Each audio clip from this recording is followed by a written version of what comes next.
This is the Morgan Kimbarow Show. Our guest today is Ryan Williams. He is a Navy SEAL and an entrepreneur. Ryan, thank you for coming on the show. Yeah, thanks for having me, man. I'm excited to jump into it. Absolutely, absolutely. Well, we're here the day after the election, so we have a new commander-in-chief incoming. So, top of everybody's mind, and quite a wild night, but just kind of interesting, right? We get to see the new direction of the country. So, I'd be remiss if I didn't bring that up. Yeah, that was a big one, man. That was a big one. It changed the course of the country for sure, and maybe, or quite literally, possibly the world. It's pretty wild. 110%. And we're here, we're pro-America here.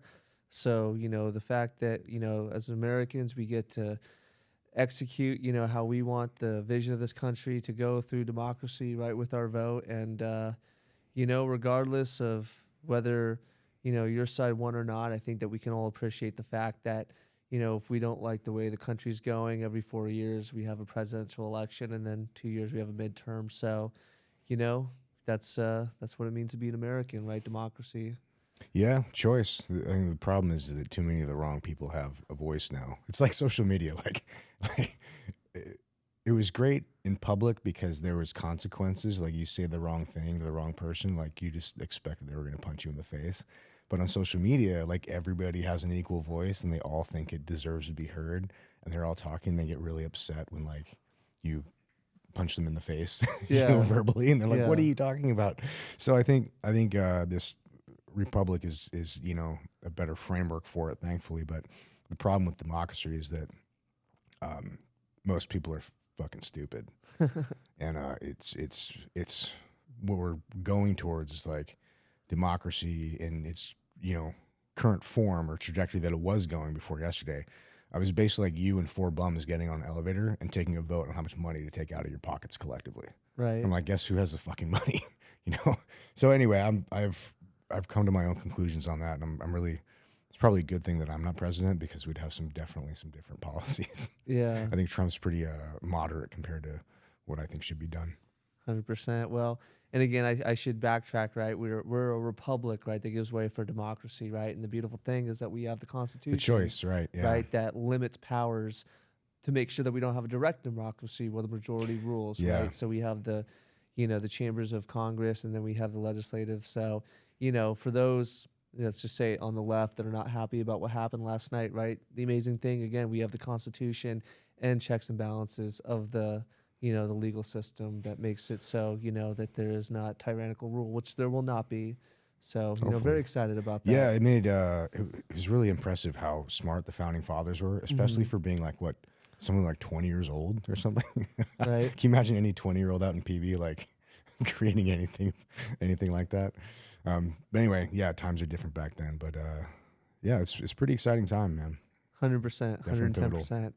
Well, I think that leads into, your genesis story, right, of how you served your country as a Navy SEAL, right, defending, our nation abroad and the principles that we hold near and dear to our heart. And so, again, really thankful that you're here on the show, and incredibly thankful for your service to this country, and, want to go into your story, man, like how you came to join the Navy, become a SEAL, and, we want to, get to know Ryan Williams. Yeah, well, thanks for having me, man.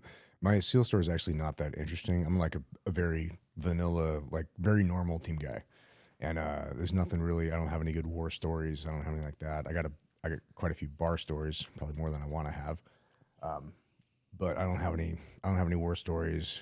And yeah, my time in the SEAL team is kind of very vanilla. I did get to experience some kind of, I was in some unique positions that allowed me to experience a lot more of different parts of being a SEAL than I think most people have, or most SEALs have. But it's a lot of that was just my own personal journey of like, leadership and figuring out human dynamic and human emotions and how to navigate the world as like a good human, because one of the things I realized through this process of like, because I was an instructor for a long time, basically from 2004 until 2016.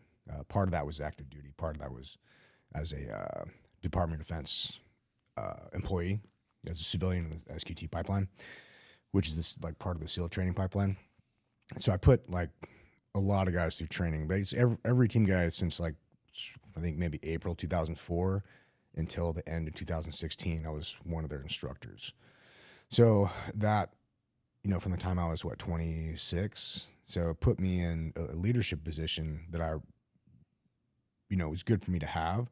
But when I was I did 3 platoons or 3 deployments as a SEAL at SEAL Team 1, and I was never in a leadership position. I was always like, E4, E5, 60 gunner, sometimes a sniper, but we weren't really doing anything that would require any major decisions.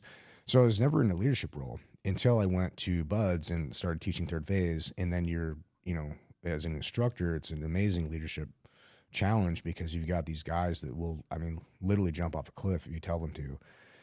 And so it's a lot of responsibility, and I had to kind of weigh that with myself and, how I wanted to be viewed as an instructor, how I wanted them to see me.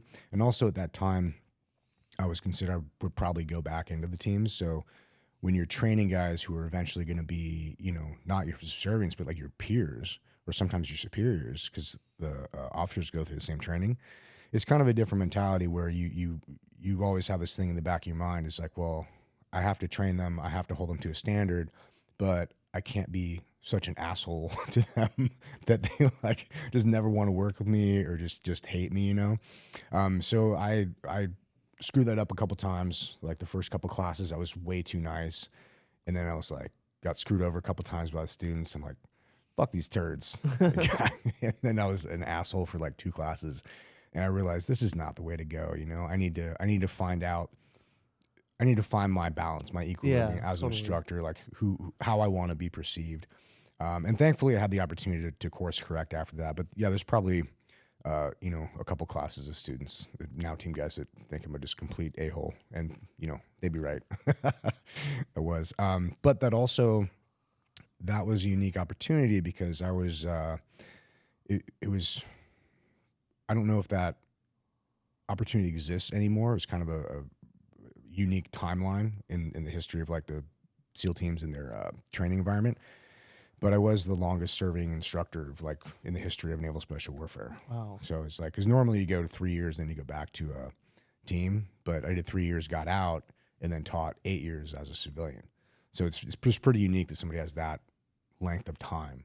So I saw a lot of changes in the program. And a lot of that helped me after I got out too, where I was an entrepreneur, and I built and sold 3 companies while I was still either active duty or a DOD employee, still had a day job, and it was good. But I still wasn't really in a leadership capacity because I didn't have any employees, or we did kind of, but my business partner, Mikey Sowers, would normally handle them. And I didn't have it still wasn't like a real leadership role until I started doing this company. And this one is Industry Threadworks. We manage production for a lot of different brands and businesses, and we work behind the scenes and help them develop products, mainly screen printing.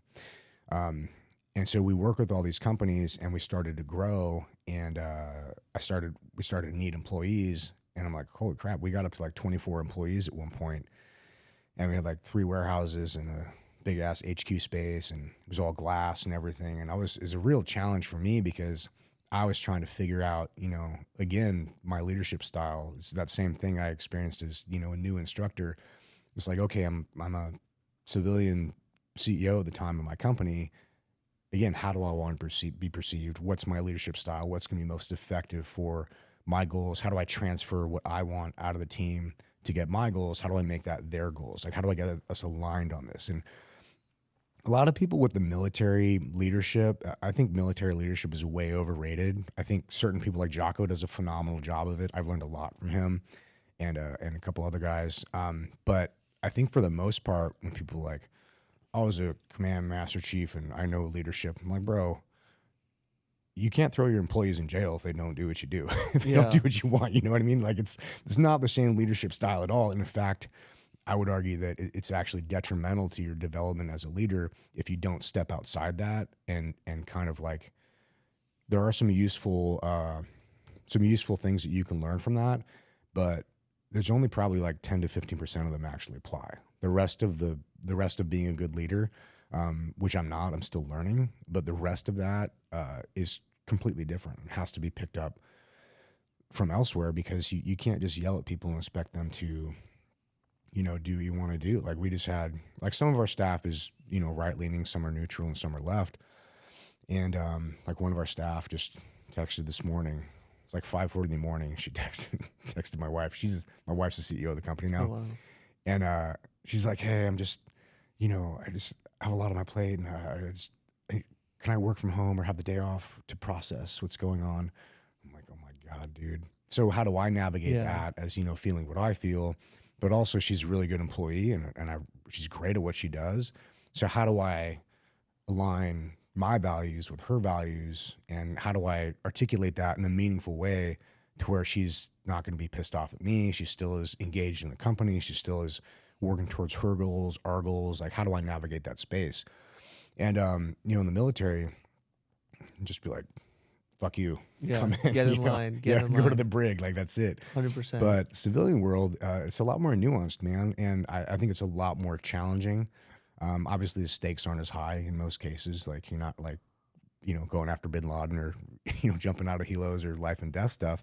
But a company can definitely live and die. And I do think that a company lives and dies by its employees. Like, if you just want to have a small business and like you and one other person, or like you're a freelancer, that's different than, you can be an entrepreneur there, but it's different when you're an entrepreneur or a business owner and you have employees. It's a completely different dynamic.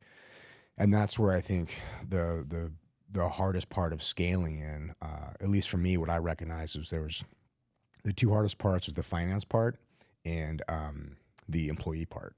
And now we have the finance part figured out, because we're very new to it, and we never took on any financing. We just bootstrapped everything.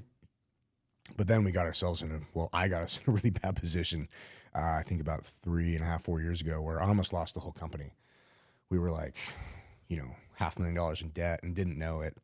And it was like, oh my God, this is crazy. And we had to make some major changes. We had to scale down, which I think is in a lot of ways harder than scaling up, because you're navigating a completely different space of like people's emotions and your own emotions of like, everybody's happy when you're scaling up. Everything's good. You have problems, but these are like good problems. Like, who do I hire? How much compensation do we pay? Do we get that extra space or not? When you're downscaling, dude, it sucks, man. You're like, who do I let go? How can I talk to them about, how do I let them know it's not their fault, it's my fault, I got us in this position?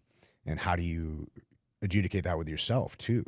How do you keep going? It's like, hey, I fucked up. Like, I'm the reason that we're in this position, and I'm having to let people go, and their livelihoods are my responsibility, and I'm the one who fucked it up. And I have to look them in the eye and be like, hey man, I'm sorry, I got to let you go because I made these decisions and I fucked up. But also, you have to believe in yourself enough to carry on and keep the mission going and keep the boat moving forward, so that the people that are with you, you're staying responsible to them. So I think scaling down is a totally different thing. And most people don't talk about it because people don't like to talk about their failures, And that was definitely a failure for me.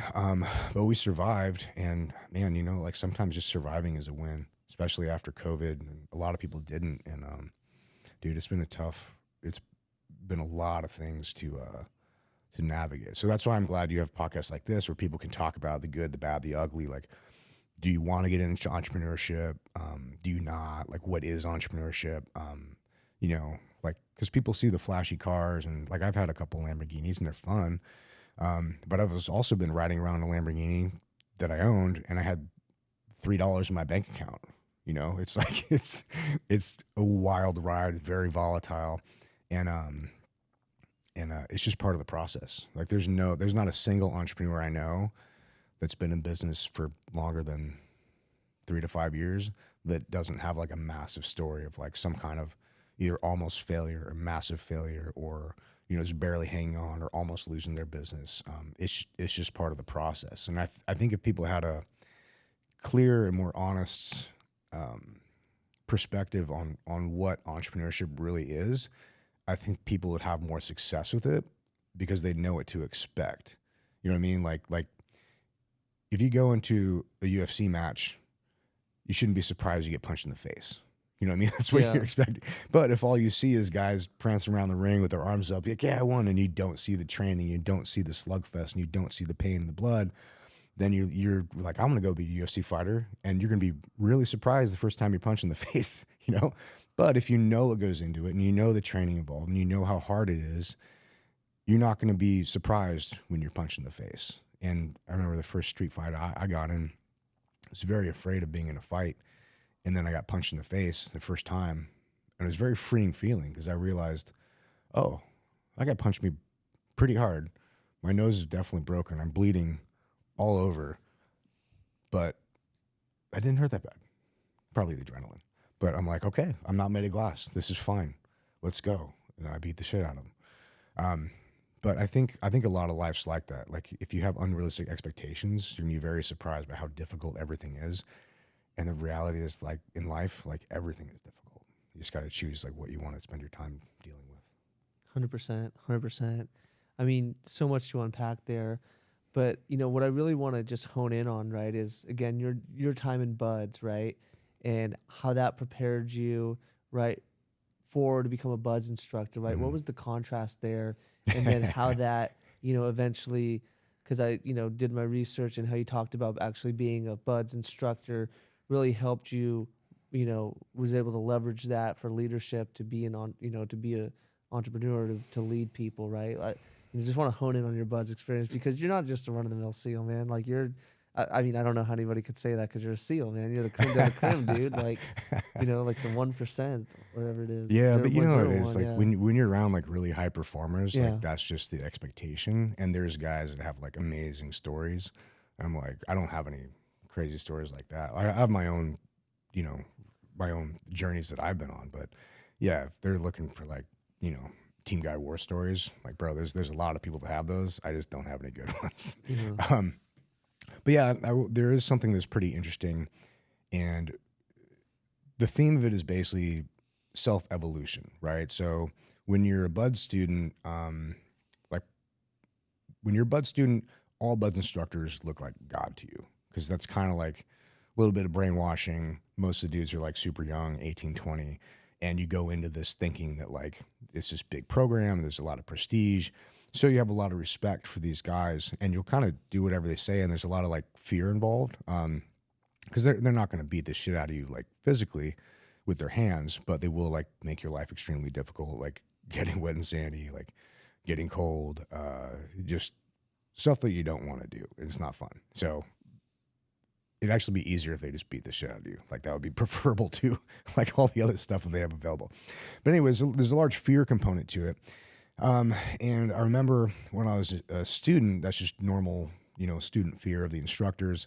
And you're not supposed to, there's a big area in SEAL training called the grinder, where you do a bunch of your PTs. It's like a big square. It's maybe like a half acre, and it's surrounded by buildings. And it's where you have cement and then the duck feet, where if you see videos of like Navy SEAL training and they're doing dive bomber push-ups and all this stuff and they're spraying with hose, that's where it's at. And it's kind of like a fishbowl, because all the different phases have their doors facing the grinder. So if you're on the grinder, like all the instructors have the ability to just look at you and see what you're doing. So as a student, you're not supposed to walk there, you're supposed to run. So anytime you're going in the grinder, you're like, oh my God, like, I hope nobody messes with me. I just want to get in and get out. So it's a very like kind of, I don't want to say scary, but it's a very nerve-wracking position to be in. And I remember when I was an instructor and I'm wearing the blue and gold, which is the instructor uniform, and I'm walking across the grinder for the first time out as an instructor, I still looked around and felt like, dude, is somebody yell at me? Is somebody gonna like tell me to drop down right now and do push-ups? And I realized, no, that's me now. Like I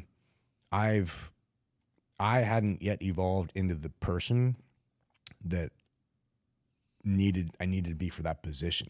Like I was in that position, but I still hadn't in my own mind filled out what that role looked like to me. You know what I mean? So like I was wearing the blue and gold, but I didn't see myself as that yet. And I think that's useful to understand that in any evolution and progression of self, there's going to be that lag point where like, and sometimes your progression of self moves faster than your position. And sometimes you're put in a position and your evolution of self has to catch up to that. Like when my wife Disney, I made her CEO, I think three years ago, like right at the time where everything was crashing. I was like, she was really pissed at me about that.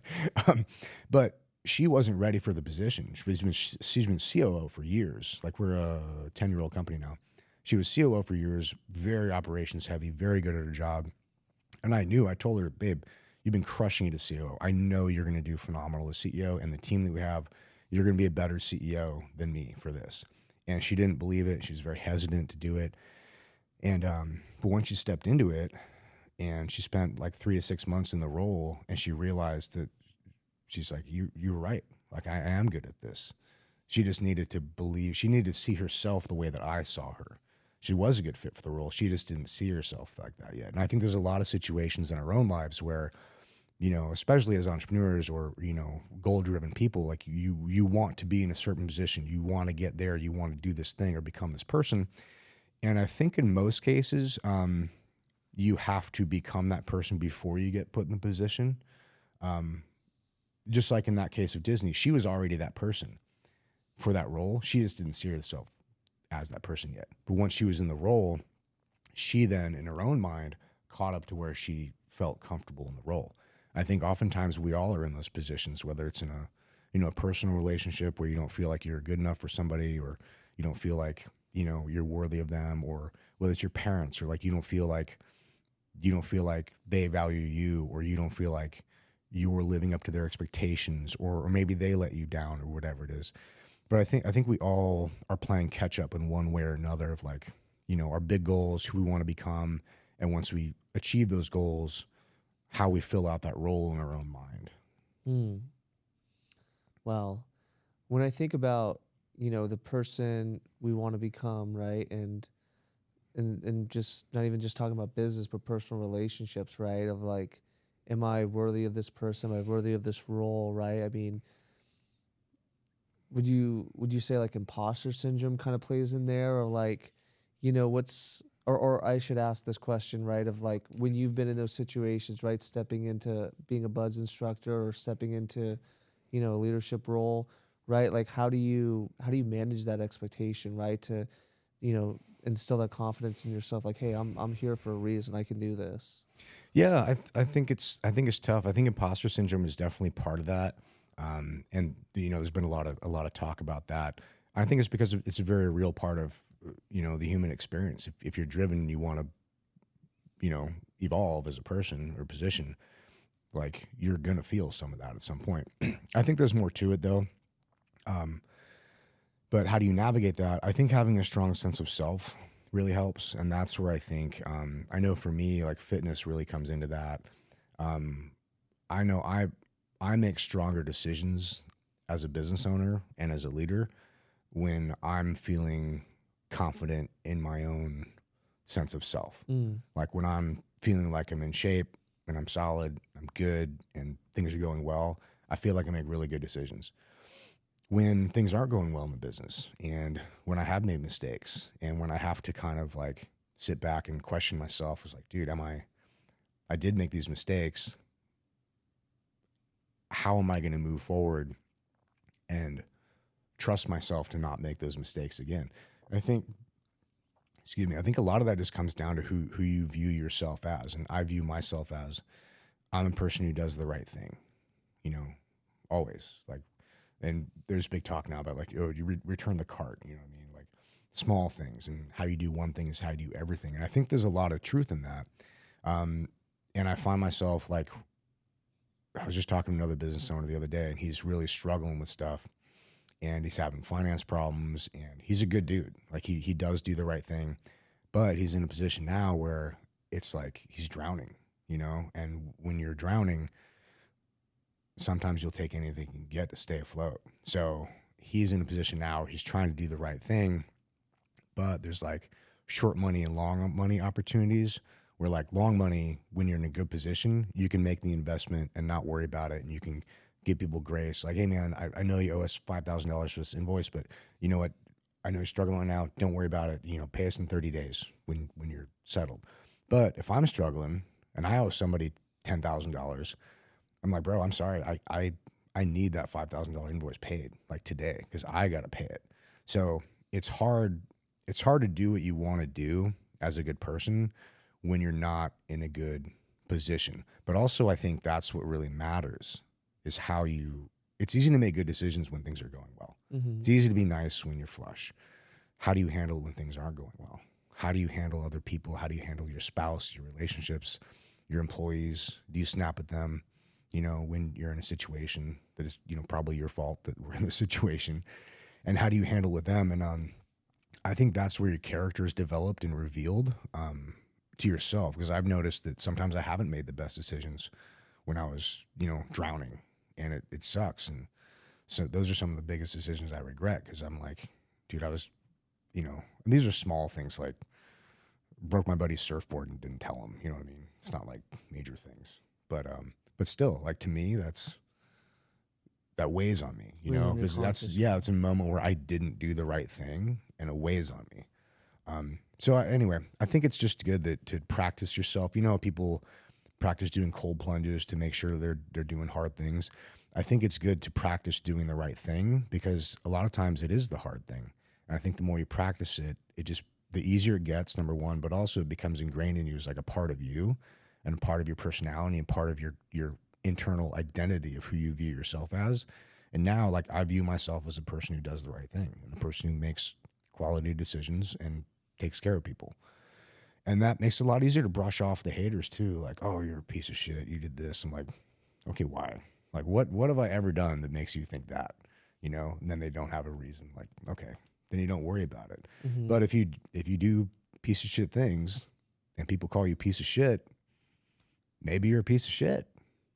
Like there's a lot of value in negative feedback, because your friends are very rarely going to tell you all the bad shit. It's all the people online, like, you're a dork, you're fucking this up, you're whatever. I'm like, well, am I? No, I'm not a dork. I'm pretty cool. I'm dorky, but in a cool way, And then I look at their profile picture and it's like some fucking nerd. I'm like, bro, come on here. So yeah, there's a lot that goes into it, but I think just knowing yourself, like, self-awareness is a superpower, man. If you can know yourself truly well, and stick with that, I think it'll help you hold the rudder true, as you weather the storms.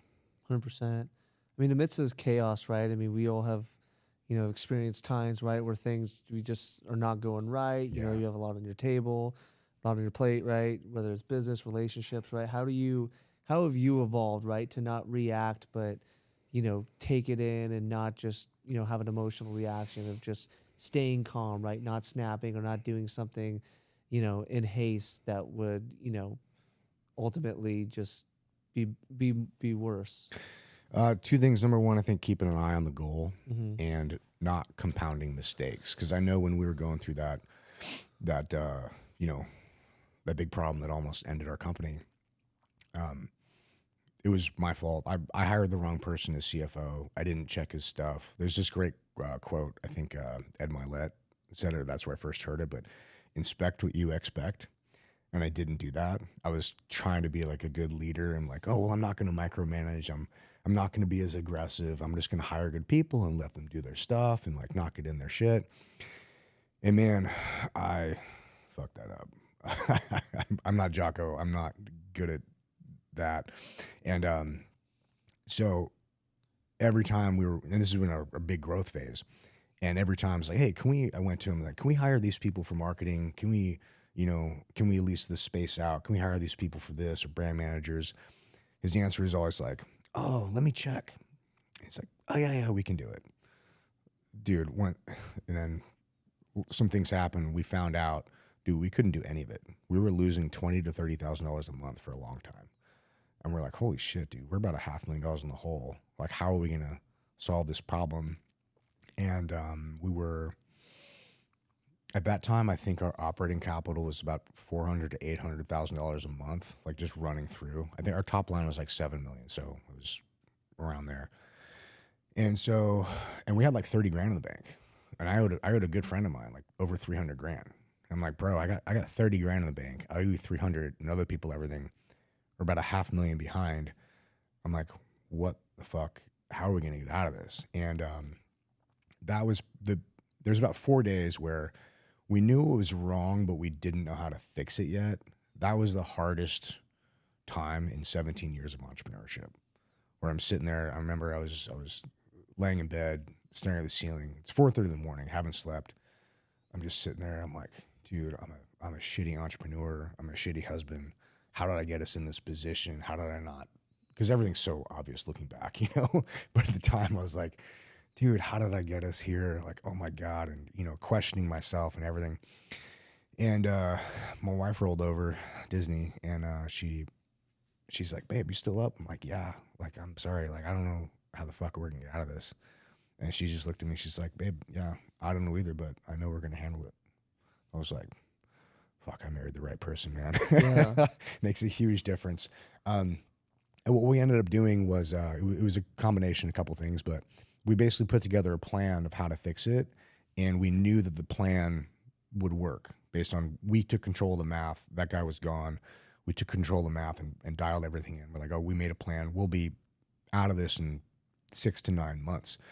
But the problem was we still had 30 grand in our bank account and needed, you know, $400,000, $800,000 a month in operating capital, and we had no money. So like, how do we survive long enough to even fix the problem, you know? And then that was the second piece of it was just having a good network and people. I was open and honest with people, other entrepreneurs, and like, hey man, here's the issue we're in. I don't know how to solve this. Like I think this will work long term, but here's my problem right now. I have no money and I don't know how to, I've never been in this situation before. I don't know what to fucking do. And my other friends are like, dude, you should talk to Jonathan Federa, who's a guy I already knew. I just forgot that he like did financing. So I talked to Jonathan, you know, shout out to Jonathan Federa. Thank you. And dude, he had me $500,000 SBA loan at 2.9% for 30 years. I didn't have to pay anything back for 18 months. He had the money to me in 10 days, like literally saved my business. It was insane. And that allowed us to stay afloat, to make the changes that we needed to make to right the ship. Ended up taking longer than we thought for a variety of reasons, but that's what we did. It was number one, have a solution, figure out where you need to go and start executing on that. And also don't make decisions that compound the problem. Don't start yelling at people. Don't lie to people. Don't start blowing things up, because there's very few things that will actually kill a business. Like most things are recoverable enough. And this was pretty bad, but we were able to figure out what happened and how to fix it like right before it was like unrecoverable.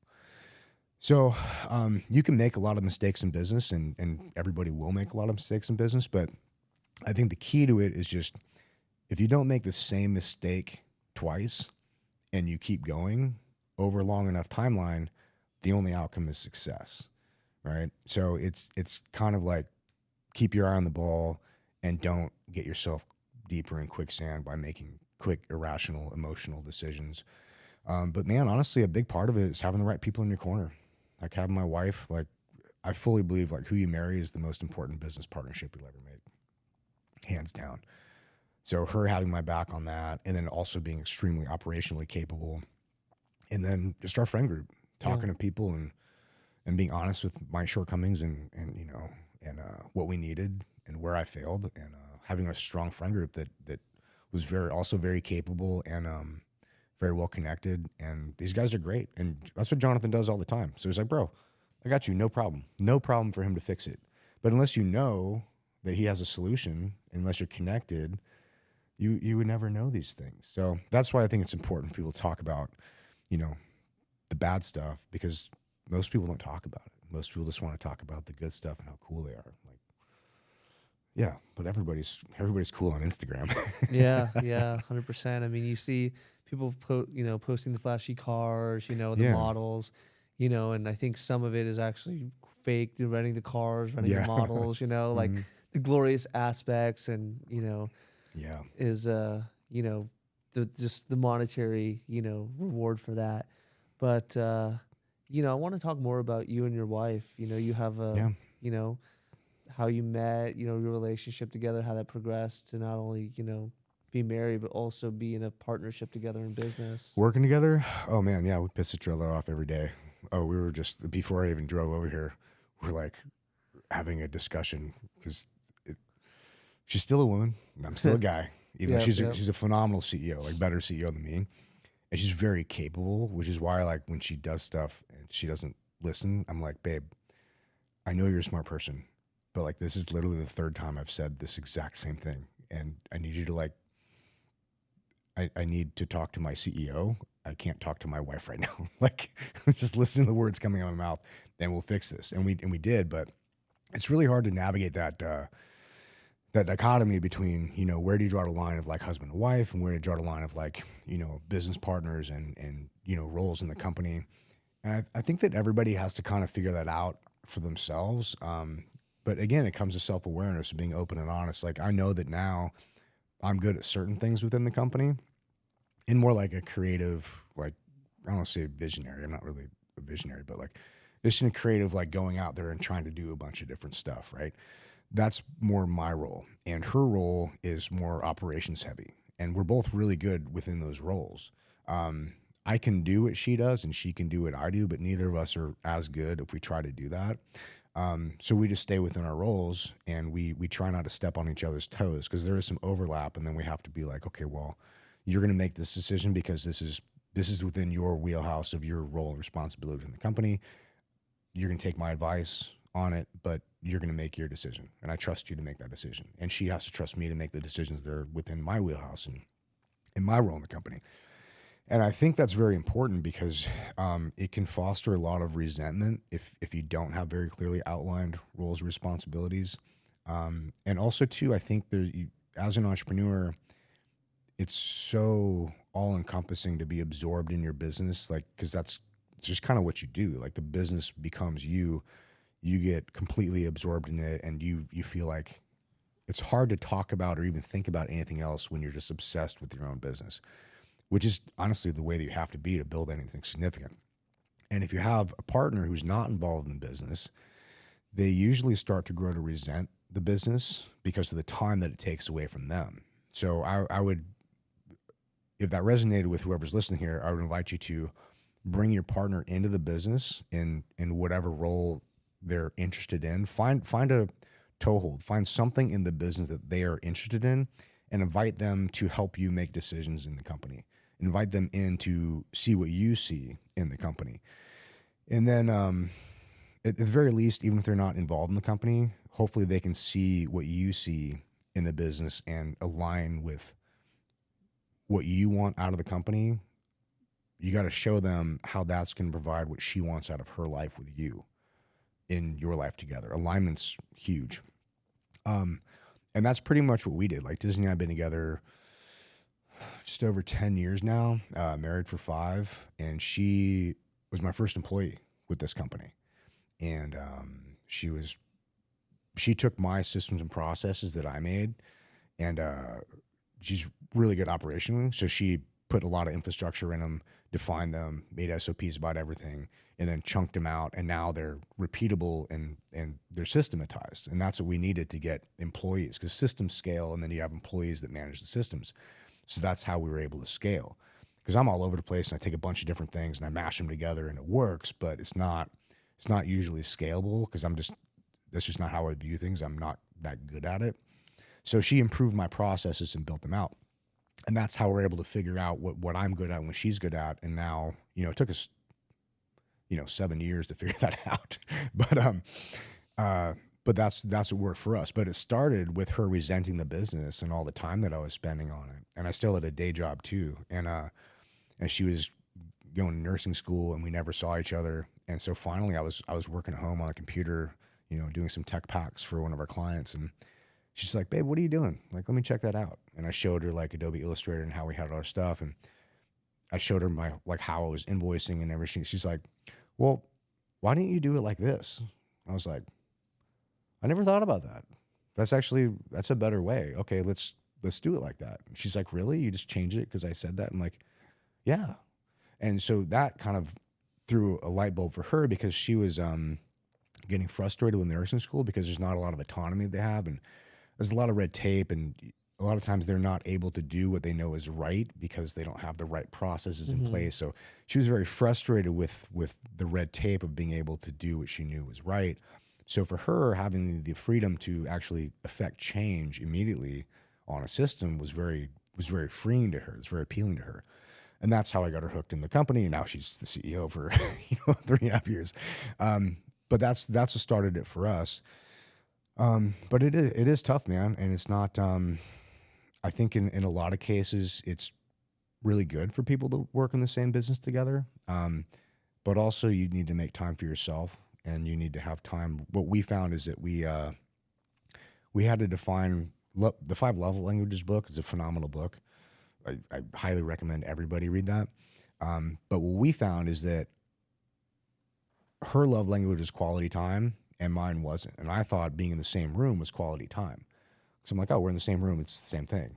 But she's like, no, it's not quality time. So I'm like, okay, well, what is? So we watched TV together, and turns out that's not quality time for her. But if we're watching TV together and I have my hand on her leg, that's quality time.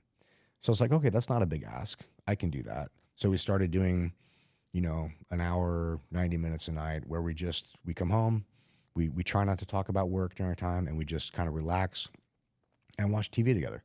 And that's our quality time. And then on Sundays, we'll normally go out and get brunch together, go out in PB, maybe have some drinks, interact with people, catch up with friends, and do stuff. And then she loves horses, so she's riding horses now, and I'm getting more involved in cars. And so we find our own thing, but we also make deliberate time to reconnect.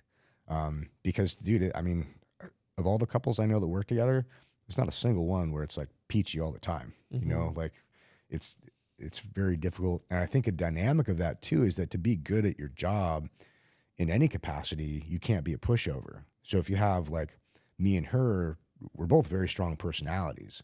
So neither one of us can be a pushover. So if we come to something where we're stepping on each other's toes, like it can be, a very, very big problem. So I think you guys have to decide what it is together, of what you value, where your roles and responsibilities are, who's in charge of what, and fucking stick to it. Like if you make somebody a promise of like, this is your role, let them run it. If they make a mistake, it's a mistake, and it's probably fixable, and down to like our life is ran on our, this is another thing that really helps us not be at each other's throats all the time. If it's not in our schedule, it doesn't exist. So we have everything in our schedule down to like when she's riding horses, when I'm going to the gym, when like everything is in our schedule. So if she's like, well, you made a promise to, go to my grandma's, birthday. I'm like, fuck, did I? And then it's in the schedule. I'm like, okay, I did. It's in the schedule. So we agreed together that whatever's in the schedule goes. So if somebody puts it in the schedule and somebody wants to do something else, the person who has it in the schedule first has priority. So it's just a lot of little things like that. And, it's a difficult, all relationships are hard, but I think if you guys can come to a conclusion like what you align on and like the rules that you want in place within your marriage and your relationship, those are the only rules that matter. It doesn't matter to anybody else. Whatever you guys define as your rules, I think are what make or break the relationship, but you got to stick with them. You got to make those good decisions. How has being a husband made you a better man, leader, businessman? I don't know if being a husband has, but I think having a strong partner has really made me better at everything.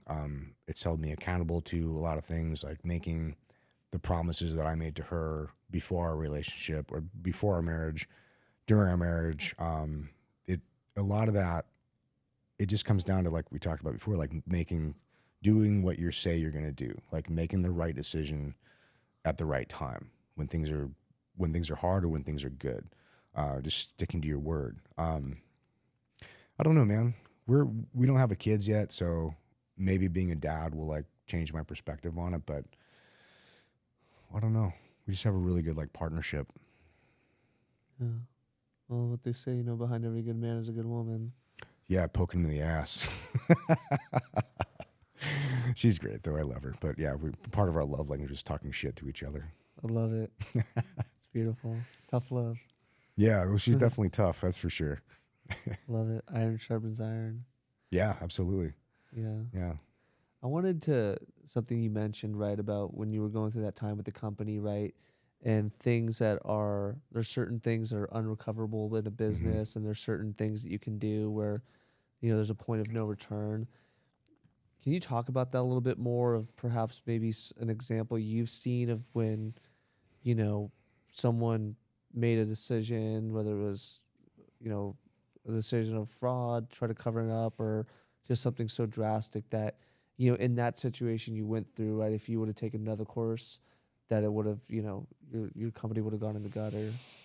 Yeah, I think there are some dangerous potholes in the financial side of things where if you don't keep an eye on things and a hand on the wheel, things can get out of hand fast, because the reality is that most businesses don't have a very high profit margin. We're mainly in manufacturing. We have a retail side too, which has much better margins, but the majority of our business has been manufacturing. And if anybody's manufacturing, your margins are very, very small. Like at high volume, they're down to as small as like 7 to 9%. Before, that's just cost of goods. That's before we pay any overhead or employees or anything. So thankfully, this is like 10 to 30,000 units, so it works. But at the same time, and some of our lower volume stuff might be 50 to 70% margin, but the volume is not as high. So our margin is all over the place. But most businesses just don't have great margins because, take for example, a clothing line, right, on the retail side. So you've got typically a 400% markup from cost of goods, like at scale. So like 1,000 units, if you're selling a $30 t-shirt, 1,000 units, you should be getting that t-shirt for around $7.50, right? So say your cost of goods is 25%, your marketing is roughly 25%, your overhead is roughly 25%, and that means your net is gonna be around 25%. Give or take like 5 or 10%, but that's usually kind of how it ends up. And that's not a lot. And 75% margin over cost of goods sounds like a lot until you factor in all the other pieces at play, like your employees, your lease space, all the digital products that you need, advertising. So the fact is that most businesses just have really small margins. So your margin for error, like your margin for mistakes, is very, very small. So that's why you really need to be on top of it and course correct before things get so out of whack in the wrong direction that you don't have the money to come back and fix it. And that's kind of where we were. We were right on the verge of like, shit, man, if we kept going for another 3 months, and lost another 100, another 150 grand, I don't know if we would have been able to recover it. So I think financially is those are some of the major potholes that people get into.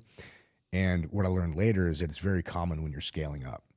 That's why a lot of companies, when they're smaller, are totally fine. But when they start to scale, they run into massive problems and then blow up, which is almost what we did.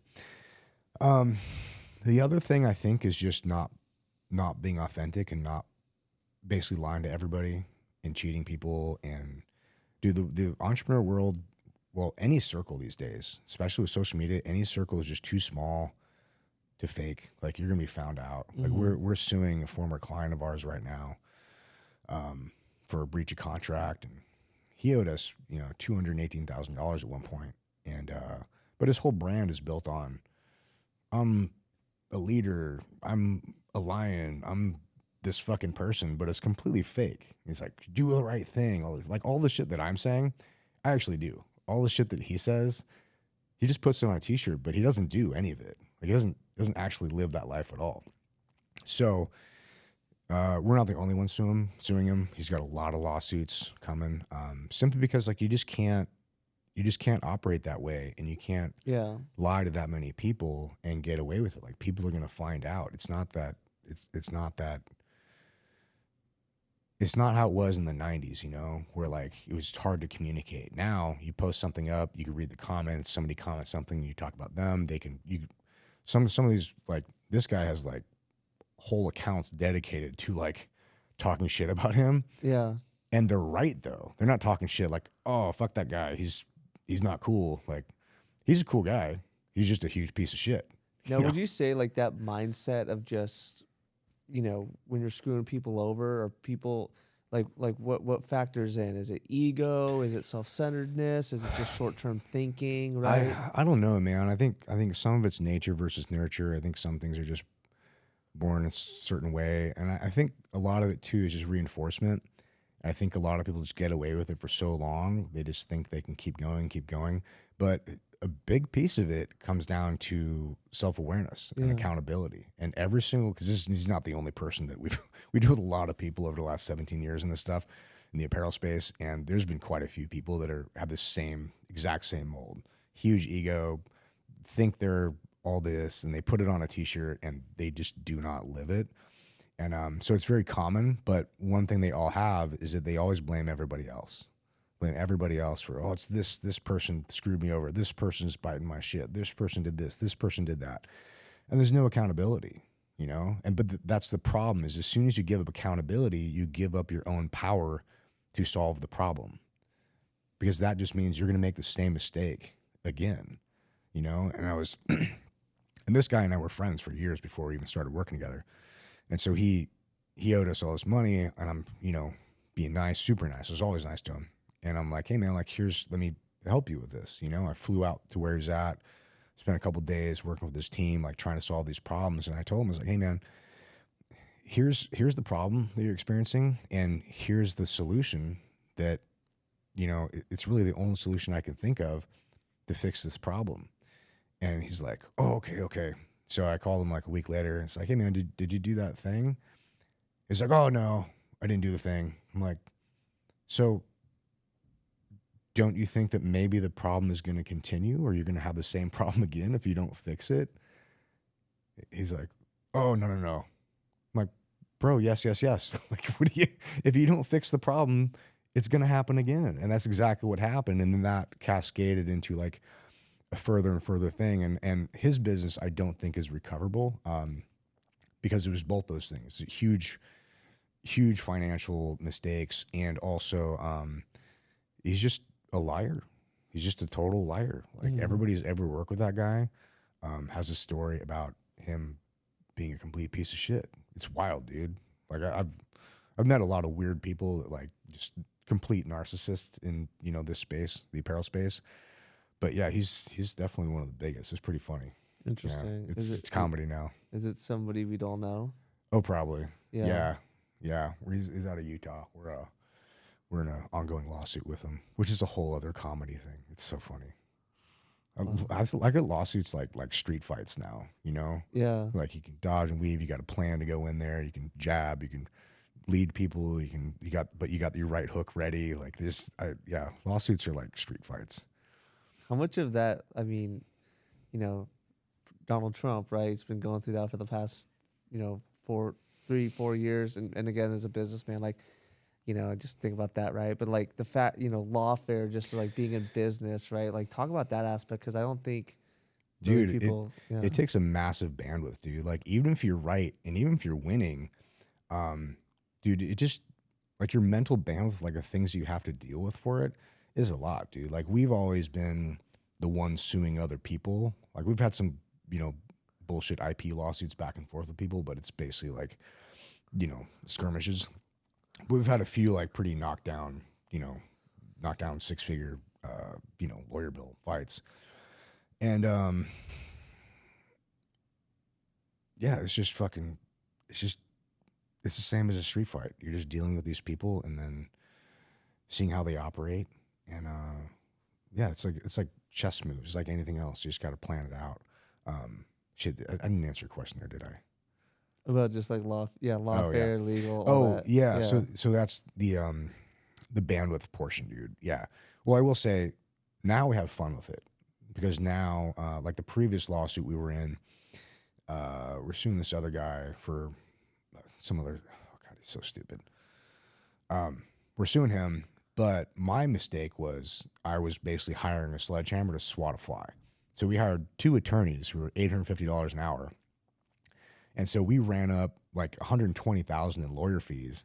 And I knew we were going to win the case, like open and shut case, super easy, because we had all the documentation. We were completely in the right. This guy was just being a complete douchebag. So we're like, fuck you. We're going to hit you in the face with a lawsuit. But I made the mistake of hiring these like massive attorneys who were super good, but we didn't need them, you know? Mm-hmm. So we ran up a huge lawyer bill. We spent 120 to win like, 45? You know, so is it a win? Yeah, but you know, I didn't win on paper. I won the lawsuit, but I lost whatever that is, like 80 grand. But I'd do it again because fuck that guy. He deserved to get punched in the face. And sometimes like a bully needs to get punched in the face. So this is what we're doing now. But now again, easy open and shut lawsuit. So now our attorneys are way cheaper. So we can go way further and we can go the distance. It's like in a fight, like gassing out. Like these Yeah. attorneys, they're $850. Like every punch I threw was like, oh my God, I'm getting gassed out and I'm like barely finishing the fight because I just spent all my energy, like the money's energy and bandwidth and time too. But with this one, like we're much lighter, we're much leaner. We're already in like a better weight class and we're just going to control the fight completely and fucking dominate them. So I'm Yeah. like, anyway, I love the fight analogy with all this I stuff love because I that. think you have to be aggressive with anything. If you have big goals, you have to aggressively pursue them. And I do think that I think that God helps those that help themselves. And I think if you aggressively pursue something and it happens to be the path that you're supposed to be on, God will put things in your place to help you. And it'll also put things in your place to keep you on track and help you avoid things that derail you sometimes. But there's been plenty of times I had to learn that lesson the hard way where I was, I wanted something so bad and I pushed through all the red flags that the universe or God was giving me. I'm like, no, I want this. I'm going to get it. And I got it. And it was the worst thing ever. I was so bad. I'm like, oh my God, I should have listened to what I realized now was the universe telling me like, hey man, shouldn't do this. Shouldn't go this way. This isn't the direction you want to go. And sure as shit, I got what I wanted and it was terrible. It was not the plan. So now I try to listen to, the signs from God or the universe or how they talk to you. I have noticed though that it'll usually start by tapping you on the shoulder with like small things, and then it'll just keep hitting you over the head harder and harder until you get the lesson. So, for example, a very specific example of that was about a year and a half, 2 years ago. We were going to expand into a bigger warehouse, and everything was set to sign the lease. We'd already negotiated terms. We'd talked the whole thing. Everything was set. All I needed to do was sign. But there'd always been one little pushback. There's been a couple things here and there, which is normal. That's not an issue. But we got this thing. It was a third thing. And it was a small thing. It was like, oh, you got to personally guarantee this. But all my shit's personally guaranteed anyway. So that wasn't the issue. It was that it was a third thing. It was the third thing the universe was like, hey, you sure you want to do this? So I was like, okay, let me take a minute. And, I literally had the DocuSign like already. I could have just clicked through it and done it. But I was like, let me take a minute. And I checked it out. And I realized like, wow, you know what? This isn't the deal I thought it was. Like, this is actually a really bad move for us. And this will put us in a really bad position, for the length of the lease term and what we wanted and where we wanted to go. I was like, dude, thank God I didn't sign that thing because we would have gone a completely different direction. But if I hadn't listened and I'd been like, no, fuck it, we're going to get it, man, I would have got what I wanted, but it would have been bad, So I think the universe or God does try to talk to you in certain ways. But if you're not open to hearing it or listening to what those are, I think they're trying to help you avoid potholes, mostly, big and small. But I think life is generally a lot better when you pay attention to these things, I think. Amen, brother. Amen. God is good, and in your heart, where God's guiding you. Like I talked about this when I was with Taylor's. I had a friend reach out to me. Just came into faith, and he asked me a question. Right? Will God be mad at me if I make the wrong decision in terms of joining the military or taking this job? Right? And I told him, look, man, pray on it, listen to God, but he's not going to be mad at you if you make one of those decisions. What he will not be happy with is if you just continue to, live in your mom's basement, play video games all day.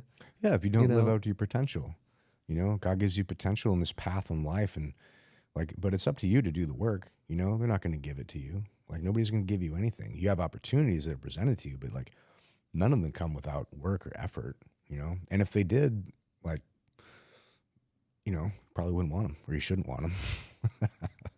100%. Yeah, it's funny, man. Like meeting my wife is actually one of the things that made me believe in God.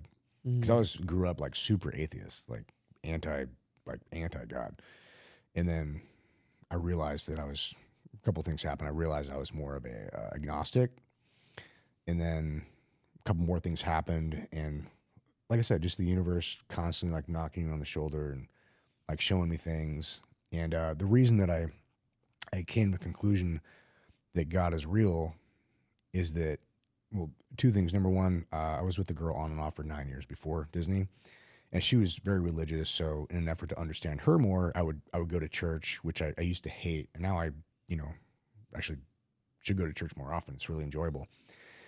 And but I realized we were listening to Pastor Miles over the Rock Church, and great speaker, and I realized like I already believe everything that he's talking about. I've just been calling it a different name. I've been calling it the universe or fate or whatever it is, and he's calling it God.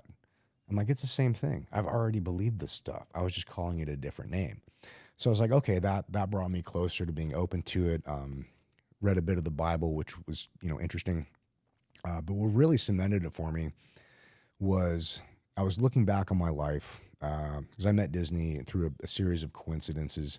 And I was looking back on my life. I'm like, dude, excuse me. I was like, I've been able to, become a SEAL. I've been able to have a very tumultuous childhood, good childhood, but, I wasn't the best kid.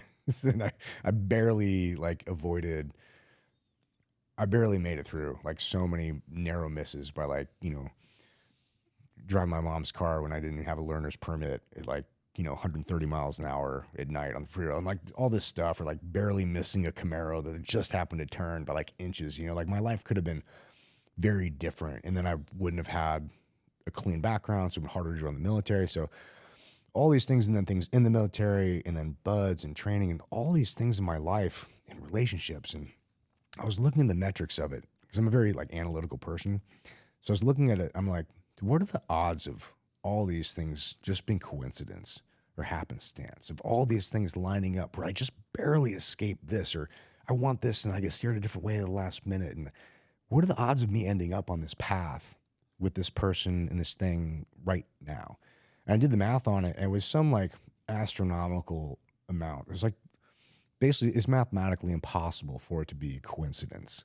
So it's like, okay, as a logical person, if it's mathematically impossible for all these things to be a coincidence, the only logical conclusion is there's something else involved. There's something else at play. I don't know what it is, but I'd be stupid to not acknowledge that it exists. So then I was like, okay, let me look more into this. Then I got more involved in God. My conclusion now is that God is it's like gravity. Whether you believe in it or not doesn't matter. It exists, and that's how it works. Just because you say you don't believe in gravity doesn't mean you can go jump off a building and fly. We all live in this world. We're all interconnected. We all have our lives and our role to play in each other's lives, big or small. And I think there is a plan out there. But also I think there's variables, and I think we do have free will, and we can choose to, ignore those calls or not.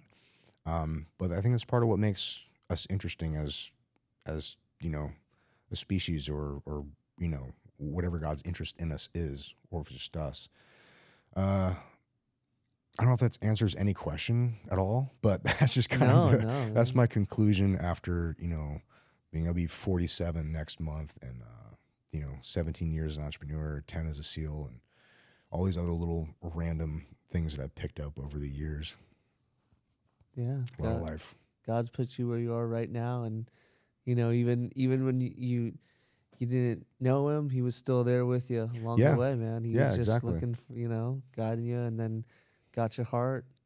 Yeah, well, I mean, because religion is a whole different thing, but I do think if you go back to the original teachings of Jesus, and again, I didn't come to this, I think religion is man-made, but I think a very good case could be made that, number one, Jesus was a real person, and some very unique things about him, even from just we know about the true history, regardless of the Bible. A very interesting person. But what he did say in the Bible that I thought was interesting was that my Father he just wants a relationship with you.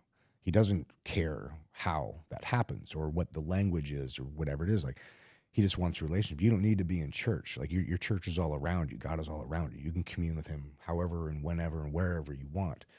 So I think modern religion has got away from the original teachings of Christ. And I think if we went back to that, we probably have a lot less strife in the world because at the end of the day, we're all talking about pretty much the same thing. It's like even a lot of people don't know this, but Muslims and Christianity believe in the same God. They just argue about the prophets. Yes. Yeah. And so it's been fascinating to me that like most people don't know that simple thing. And we're all arguing about our own made up versions of it, which is the Bible and the versions of it. And I don't know. It's crazy the things that we put in front of ourselves as obstacles when life is hard enough. We have so many fucking other obstacles. Like we don't need to be arguing about all this stuff. But yeah, I just wish more people would kind of think objectively and think for themselves on these things. 100%. You know, man loves to the fall of man, right? In terms of when we do that and quarrel with unnecessary things and fight amongst ourselves, as opposed to talking about, you know, what unites us and, you know, how we can come together and do good in the world. And you know, we are made in the likeness and image of God, right? And that's what separates us just from being animals, right? Like the capacity to have love, empathy, and kindness, right? Those don't serve any biological purpose, really, right? If you look at all the animals in the animal kingdom, but when we're convicted with our hearts to be more, to be, you know, Christ-like, to do good for our fellow man and woman. Oh, you know what's interesting to me? I don't know if anybody's done this experiment yet, but a lot of people think there's an exclusionary aspect to science and religion, or science and you know,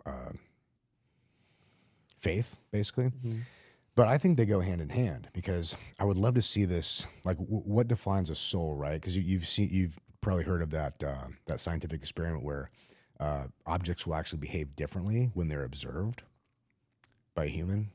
Have you heard of that? Yeah. Yeah, it's pretty wild. Yeah. But I would love for somebody to is that just humans? Where does it draw the line? Like, what if a dog observes it? You know what I mean? What about a horse?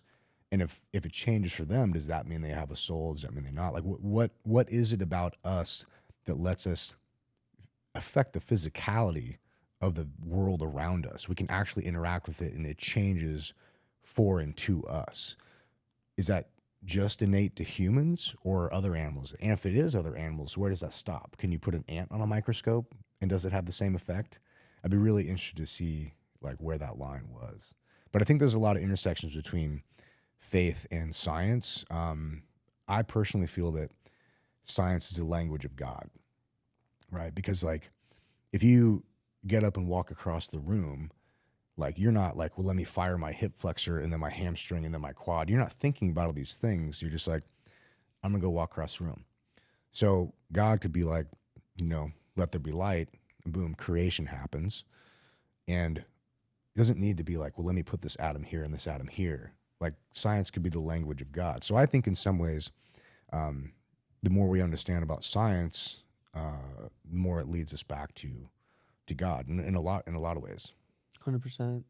100%. I mean, if looking out in the world right now, I mean, like, what do you see? Like, I know this is a question that popped in my head of like, what can we do to just be better? You know, do better in this world as people. I think it starts in your own life, man. I think it starts with self-awareness. Just start making personal, better decisions. Because I find that most people know generally what's the right thing to do. Just a lot of people don't do it. You know, it's too hard. It's too cold. It's too hot. It's too difficult. What will people think? Like, but generally they know what the right thing to do is. And I think if more people just did that and trusted that that's the plan for you is to do the right thing. If more people did that, I think more people would, they'd be more aligned with walking with God and their life would be better, I think. Because I know in my life, when I did that, my life's way better now than it was when I was just, you know, not paying attention to it and not having alignment with these things. But now I don't even really think about it. It's just, I just try to do the best I can. I try to make the right decision and what I think is right, whether that's legal or not. You know, I don't really care about what's legal or not. I care about what's right. And a lot of things that I think are right are not legal. So I'm like, okay, but a lot of things that are legal I don't think are right. You know, like I don't think we should have, you know, a mandate for electric cars. But, you know, whatever. We all got to draw our line somewhere. Yeah. What do you feel like are some ethical dilemmas that you've had to deal with business, or maybe even just going from a macro perspective, right? You know, we're capitalists, right? We believe in the free market, but you know, some of the excesses of, you know, big capitalism that runs amok with corruption, right? Like, what do you think are some of, you know, things we can do better with capitalism? Man, it's hard to say because my company wasn't very big, even our biggest. And excuse me, I think even now we're have 4 employees plus my wife and I, and we're down like, I think we'll finish out this year around like 3.2. So like we're way down from where we were. Way more profitable now. So, but so I don't know how a big business is ran. That's the biggest business I've personally ever ran. Some of my friends run, you know, billion-dollar businesses. So they have a much better perspective on how big businesses operate with like hundreds or thousands of employees. But talking with them, I think it just comes down to that same thing, like just doing what you think is right. But when you have bigger responsibility and more control over the outcome of different things, it's the same decision. You know what I mean? It's just the weight of it is more. It amplifies more. It affects more people. That's where I think it becomes more important. But it really just comes down to your own personal decision making. And the more people we can have in power and control or authority positions within these companies that do the right thing, like ethically, not forced ethically, but like you just support companies that are generally good or aligned with what your version of good is, then I think everything works out. But also there's a trickle down, right? So like say the CEO of a billion-dollar company does a direction he thinks right, and he's paying, you know, $100 million a year for employee salary. Those employees have to do what they think is right in their own decisions, in their own families, in their own relationships. And so I think one of the powers that we have as business owners and entrepreneurs is we have the ability to affect change over the culture that we install in our company. So like if you look at what Elon's done with his companies, like fanatical cultures, you know, very, very driven people. They're doing incredible things like for mankind. And I think we can all affect change within our own little sphere. And as a business owner, your sphere, a big part of that is your company culture. So how can you best support and engage and raise up the people around you? How can you best fulfill their desires? If they want money, how can you get them money? If they want freedom or free time or time with their family, how can you build your company to support them in their endeavors and their roles? And I think it's the same thing, just expanded. But I think a lot of these, like, you know, unchecked capitalism is probably not a good thing either, because then you've got, you know, companies like BlackRock that, you know, I don't know enough about what's real and what's not with that to you know, judge it. But I do think that absolute power corrupts, and I think that it's very tempting for a lot of people in those positions to not make the same, or not make what they know is the right decision for, you know, because of shareholder values or other just unchecked capitalism, basically. Yeah. Yeah. But I think we all have that power to affect, whether it's your entrepreneur or business owner or not, the culture of your friend group, the culture of your company, the culture of your family. Like, we're all creating culture with our decisions. Like, but you got to walk the walk. You got to show people what's right. You can't just say it. It's got to be something that, it's not something you put on a t-shirt. It's something that you live, because you can't fake things anymore. You know, you'd be found out 100%. And then we're suing you. Yeah. 100%. I mean, you see scandals like with Enron, right? Theranos. Yeah. People, you know, when I look at those situations, the thing that my biggest takeaway is that they were always just thinking in the short term. Yeah. Right. In terms of how do I maximize profits right now, this quarter. And of course, right, there's that incentive of when you have, you know, a public company, the stock, and I understand that, but yeah, as opposed to like thinking long term, right, of like, hey, right, in the situation that you mentioned previously where this guy's burned all his bridges, of like, hey, how do we actually factor in how can we do business well, efficient, but also do it ethically, and take in the stakeholders and shareholders, right? Like, what? Yeah. Like, what would shift that mindset where we're not having these big scandals?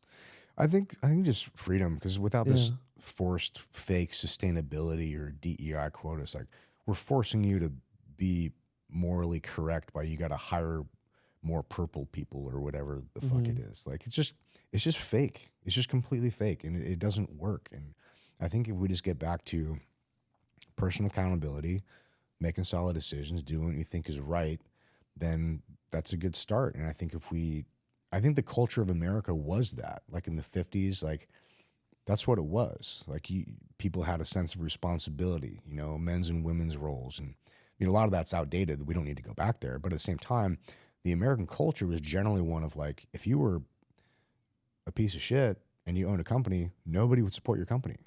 You'd be outcast. The whole culture of America would completely shun you if you were, you know, went against what America stood for. And I think we need to get back to that. I think we need to get back to doing what's right personally and holding bigger companies accountable to doing what's right, you know, on a larger scale. I mean, it's really a simple decision. It's just a hard decision. It's a hard decision to make. Yeah. But it's the same decision, you know, up and down the chain. So you're a consultant too, right? Or you have done consulting? Yeah, sometimes. Yeah. When you've consulted with these companies, like what's a constant, you know, theme that you see of where these companies could do better, or like what's like, you know, like where do you come in and kind of like, hey, gotta fix this? It depends what the problem is. Like different companies have different problems, and different problems that pop up at different stages of growth. But the one consistent thing that I've seen is that a lot of these brand owners, and I found myself falling into this trap too, because I made the same mistake. As you grow, you start to question yourself because you start to get feedback from the audience and your people and all the stuff. And sometimes you can get pulled away from your vision, and you start to let people do things with the brand that like don't really align with what it is. And then you start to lose control of it. And then it just dilutes it and it doesn't mean anything anymore. So I think, and where I fell into that was my leadership style. When I was trying to become a better leader for the team that we had, I was trying to change myself too much. And you can only change a tiger's stripes so much before it's not a fucking tiger anymore. Right? So like I was trying to be too soft. I was trying to dilute myself too much, and I should have been more of me. Like we had one time, an example of that, we had one time where some of our people started putting pronouns in their email signatures. Mm-hmm. And I wanted to just come in there, bust the fucking doors open, be like, not another motherfucking email is being sent from this company with your fucking pronouns in it, period. And we would have probably lost like 3 or 4 people. But looking back, I should have absolutely done it. I should have absolutely walked in there, kicked the fucking door open, and said, this is the fucking line. No more, nobody's putting a pronoun in your bio. Happy to have you, love to have your own personal decisions on this. Like, you do that in your own life, no problem at all. Fully support you, whatever. But not in our company, not in our company stuff. And I should have done that. But at the time, I talked with my wife, and she's like, well, let's play at this. We had our HR person, and we're like, well, we'll just get everybody together and be like, hey, look, we really support you guys and what you want to do. But like, we really can't have this in the office, you know? And they were kind of grumbling about it. But I should have threw fucking thunderbolts about it. I should have been more me. Mm-hmm. And what I find with talking to a lot of these business owners, when it's a smaller company, it is just you. So it's easy to stay true to that. But when you start to expand, you start to get employees and you get pulled in different directions, it's real easy to be pulled away from your center or to start questioning yourself. Because parts of it, to build a bigger company, you do need to become a different person or an evolution of yourself, like we talked about in the beginning. But as you go on that journey, it's very important that you stay aligned with who you are and what got you there, to keep the epicenter of what made it great in the beginning to make it great at a larger scale, because you can't dilute it. And a lot of these guys, when I talk with them about their brand, a lot of times they already know what they want to do. They already know kind of the direction they want to go. They just want validation that it's right. And that's where I come in, because with the experience that I have, you know, if a peer tells you something, you're going to value that a lot more than like some dude off the street tells you something. You know, if somebody who's been through it is going to tell you, like, you're going to take that experience more than, somebody who hasn't been through that experience. And honestly, most of what I tell them, I just ask them like, hey, what do you want to do? What do you think is cooler? What do you think the right move is? And we just have a conversation. And I'd say more than 90% of the time, it's their original instinct that was correct. It was their original instinct that was the right direction to go, the right thing to do. And they just got lost in it because there's too many moving parts, or their life is going different directions or whatever. So a lot of it is just, a lot of these conversations are just clarity, there's a great book while I'm on it. It's called No Surrender by Paul Wagner. If anybody's building a brand, like specifically a clothing brand, that's the number one book I recommend to people. It's like a lightning rod. It's the only book I've read multiple times. Well, also it's only like 90 pages and it takes like an hour to read. But dude, anytime I want to get refired up, or like I feel like the fire's dying down, and to like put some kindling on the fire, that book does it for me, man. It's a phenomenal book. Another book that's been super beneficial for me that I wish I'd read earlier was Never Split the Difference by Chris Voss. Yeah, he used to be that book. Yeah, he's phenomenal, man. That helped me a lot because I used to try to make deals. It really opened my eyes up to the fact that most people don't view the world the same way you do. And I blew up a lot of partnerships because I was making them a deal that I thought was a good deal. I was like, man, if I'm in your position, I would think this is a really good deal. I would take this deal. So I'm trying to make like win-win deals for them. And a lot of times I found out it blew up. I'm like, dude, what am I doing wrong?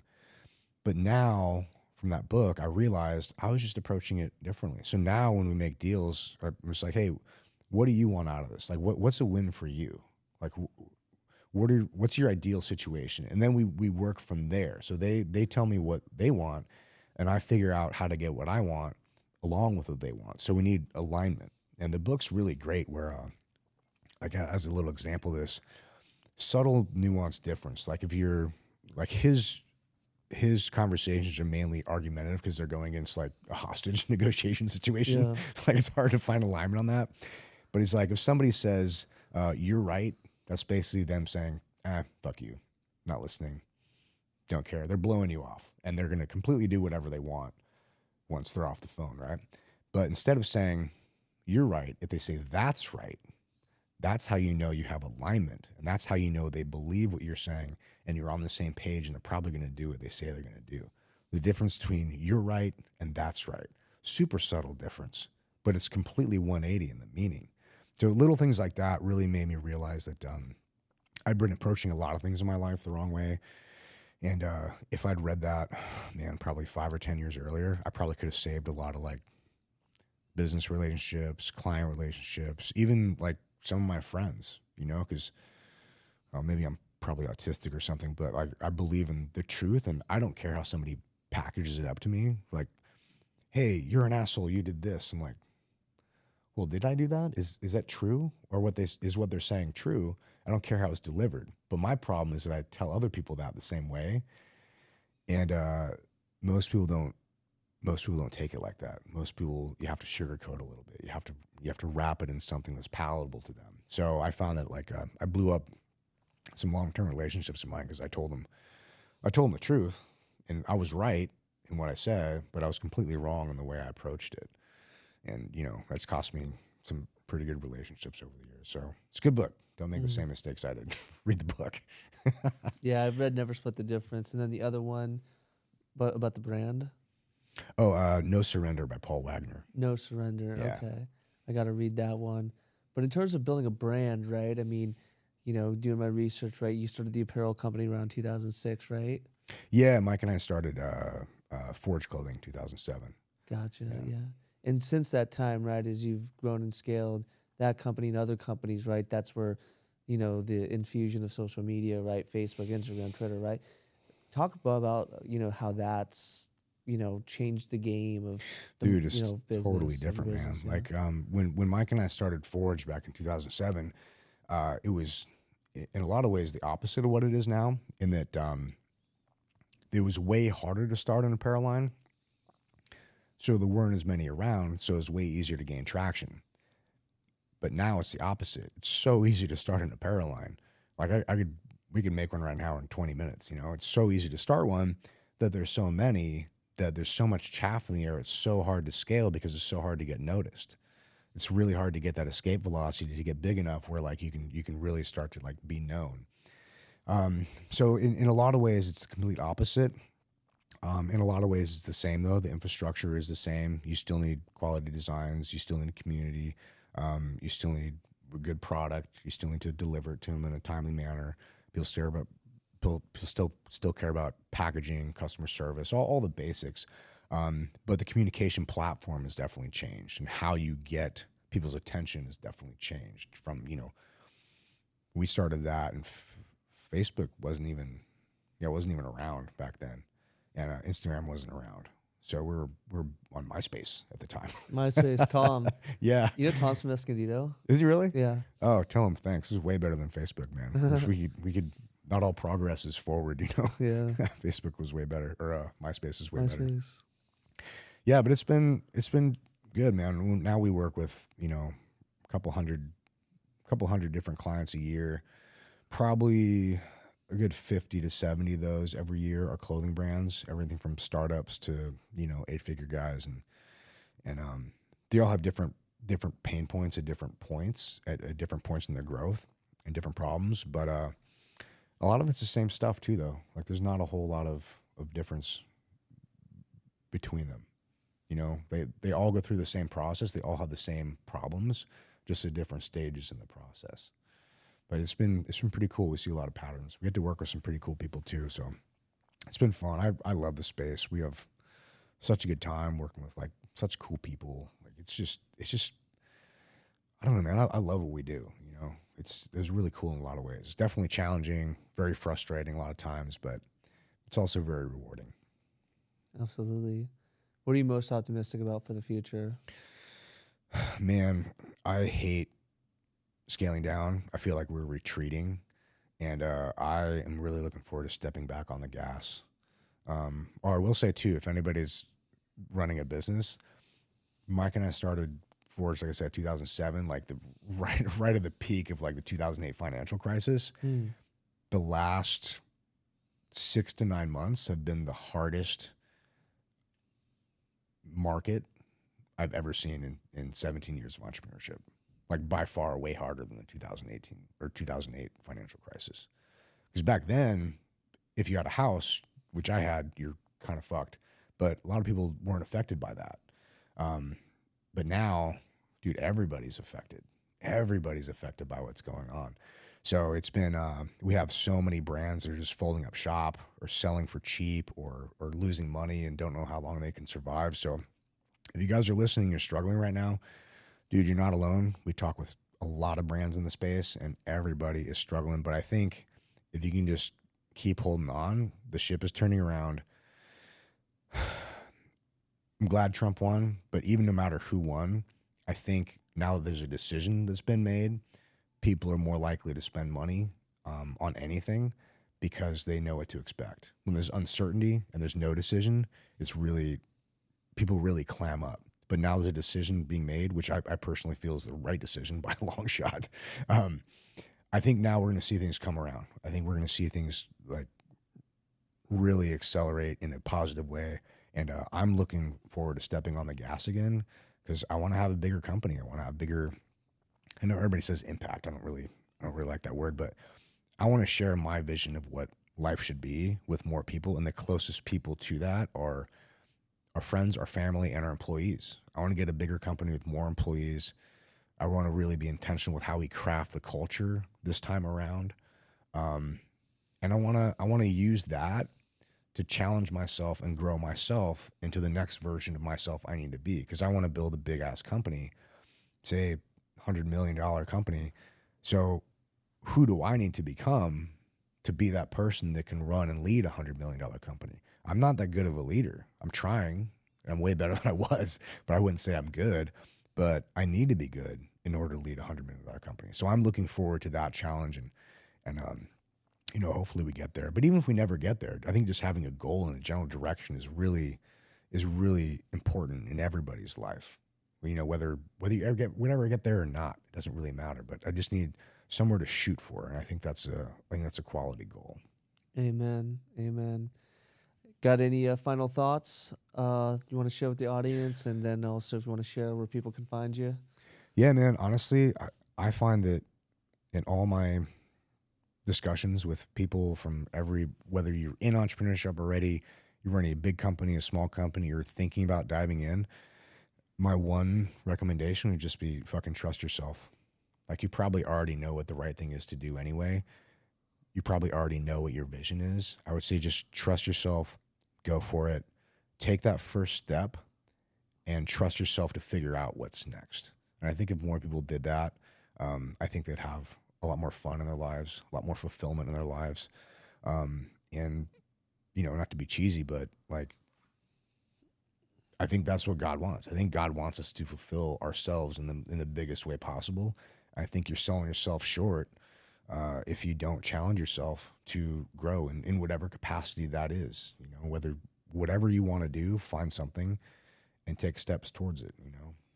But I think that's very important for people. Mainly on Instagram, I'm on Invictus5326, and then our Instagram pages are industry_threadworks, and then we have a 3PL fulfillment company. It's Archive 3PL. Those are all the .coms after that too. Well, give them a follow. Ryan, thank you for coming on the show. Dude, thanks for having me, man. Really enjoyed the combo. Absolutely. Cool. All right.